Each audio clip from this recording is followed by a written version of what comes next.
Muy buenos días. Y él respondió: Ve, porque yo estaré contigo, y esto te será por señal de que yo te he enviado. Cuando hayas sacado de Egipto al pueblo, serviréis a Dios sobre este monte. Éxodo 3, versículo 12. Se nos dice que cuando Dios apareció ante Moisés, le dice: he escuchado el clamor de mi pueblo. Y quiero que vayas donde Faraón y le digas a Faraón que yo digo que deje ir a mi pueblo. Esta historia resulta bastante irónica. La acción redentora de Dios comienza cuando Él escucha el clamor de su pueblo, quejándose por el peso de la esclavitud que le impuso el cruel tirano Faraón. Sin embargo, Dios hizo más que solo escuchar el clamor. Emprendió una acción para liberarlos de Faraón. Se apareció ante Moisés en la zarza ardiente, llamándolo a hacer frente a Faraón y sacar de Egipto a los hijos de Israel. Ese fue el propósito de Dios. La ironía es la siguiente. Vemos de que Dios redime a su pueblo, pero no pasa por alto para qué Dios lo redime. Él saca a su pueblo de Egipto, lo libera de la esclavitud, pero no para que fuéramos autónomos o para que hiciéramos lo que nos viniera en gana. Él saca a su pueblo de Egipto para que sirvan a Dios. Los israelitas fueron llamados a dejar de servir a Faraón para comenzar a servir a Dios. El verdadero sentido del libro del Éxodo del Antiguo Testamento es funcionar como una figura para prepararnos para el último éxodo que se lleva a cabo en el Nuevo Testamento por medio de nuestro Salvador Jesús. Cristo viene no a sacarnos de Egipto, sino a liberarnos del yugo de Satanás. Sin embargo, cuando Cristo nos libera de dicho yugo, experimentamos un cambio de Señor.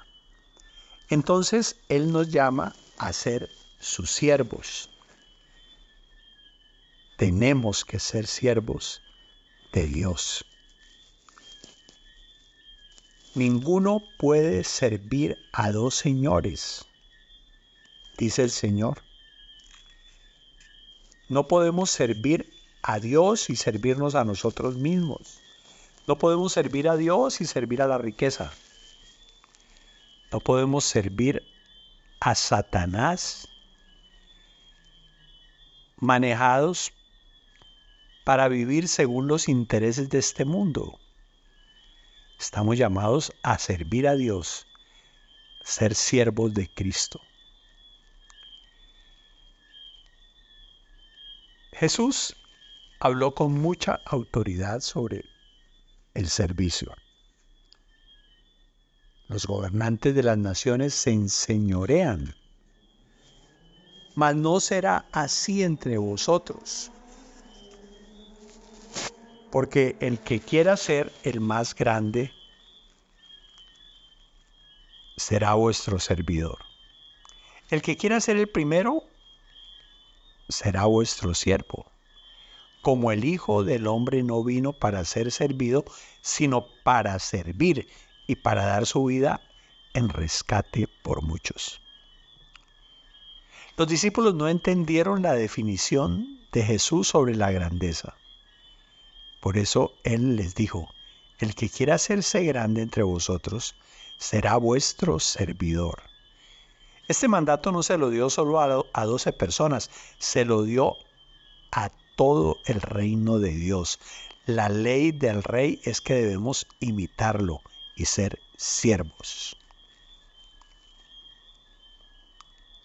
El ejemplo de Jesús, nuestro principal desafío. Yo no he venido a ser servido, sino a servir. El Hijo del Hombre vino a servir y a dar su vida. Definitivamente, como todas las cosas de Dios, Él nos las revela y rompe esos paradigmas. Lo natural, lo cómodo es que siempre busquemos que nos sirvan.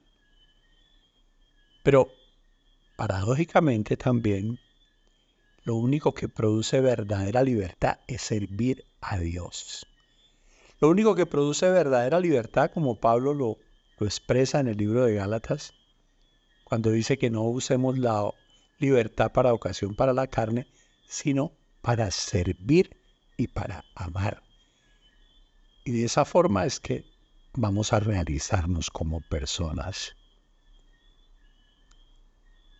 El servicio es parte de nuestra credencial como cristianos.